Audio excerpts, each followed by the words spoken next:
I plan on taking my own life very soon. Why shouldn't I? Well, I'm going to assume this isn't a casual question, that's been put out for the purposes of display.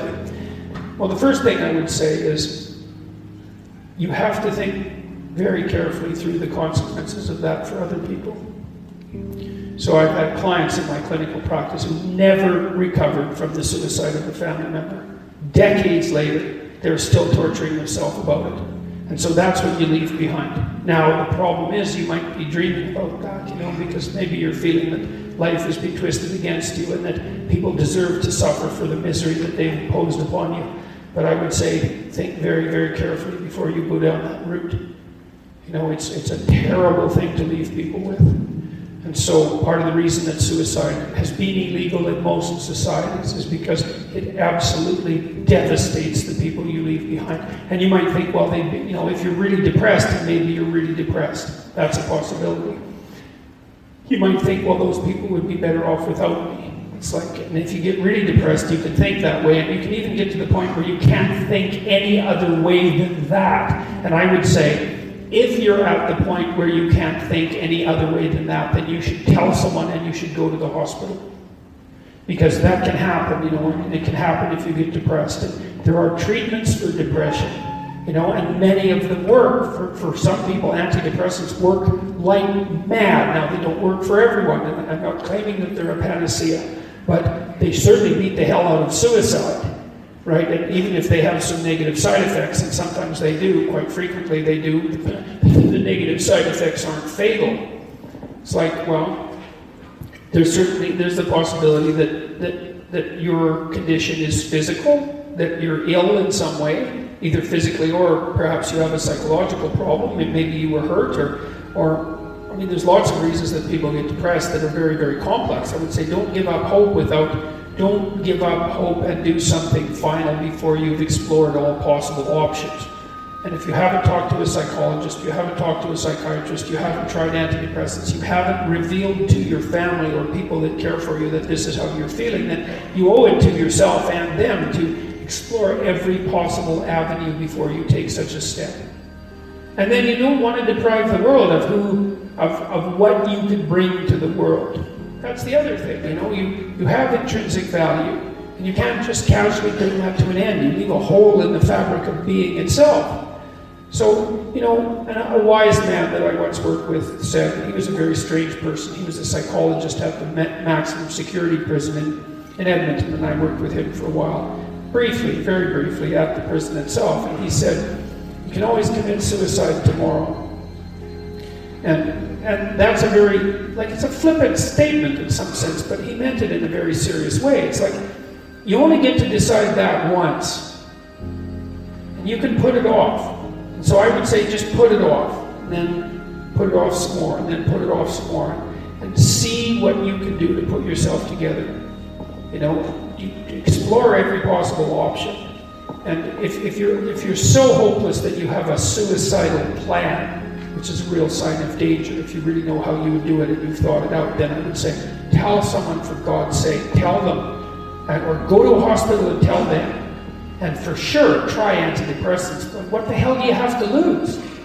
So do everything you possibly can to address the issue before you do something like that. And do give some thought to the people that you're going to leave behind, because believe me, you may just absolutely wipe them out in a way that they will never recover from. You cannot fix someone's suicide. You're stuck with it. And you think you torture yourself for the rest of your life.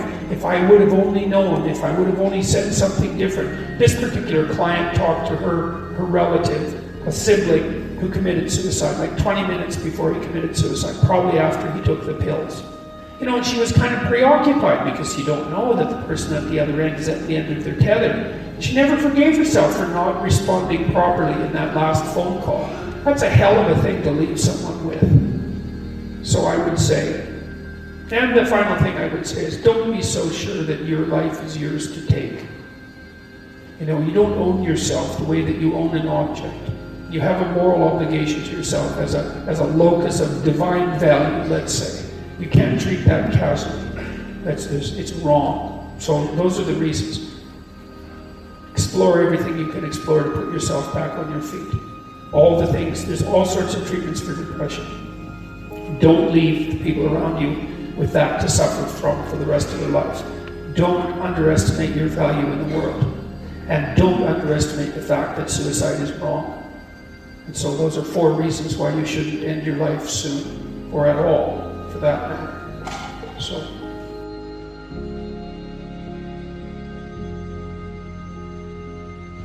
Our daughter ended her life at 24 due to depression.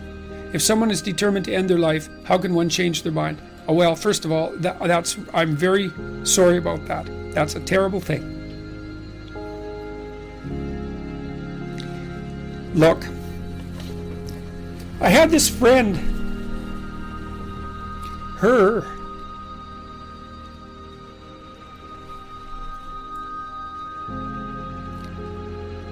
sorry.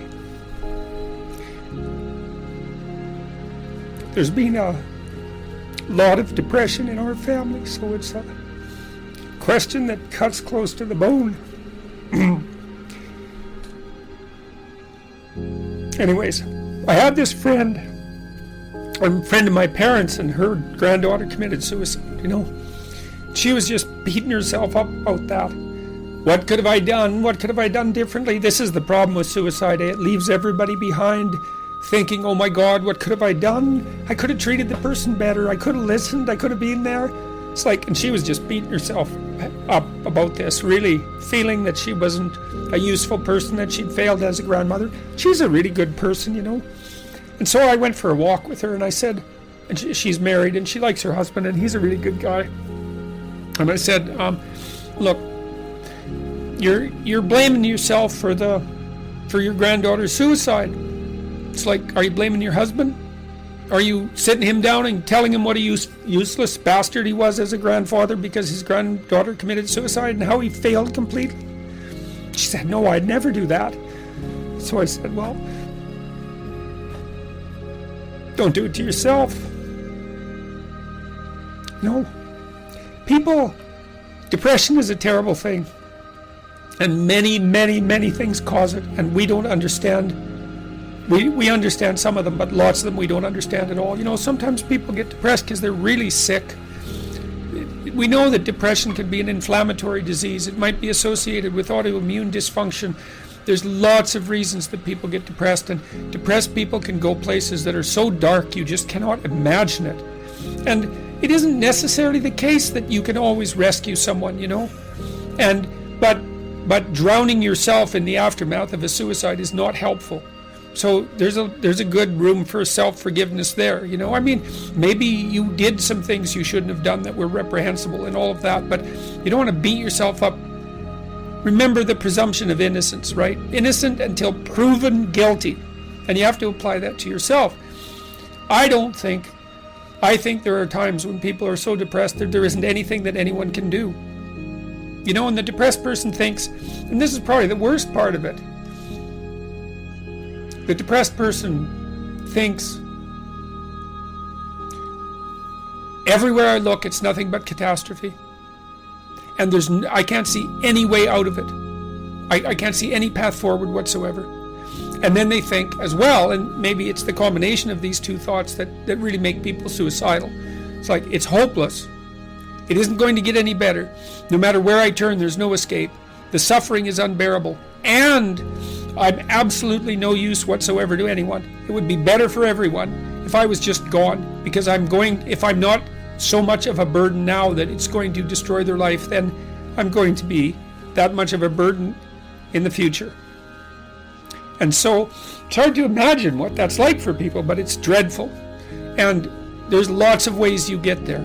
And so you can listen to people.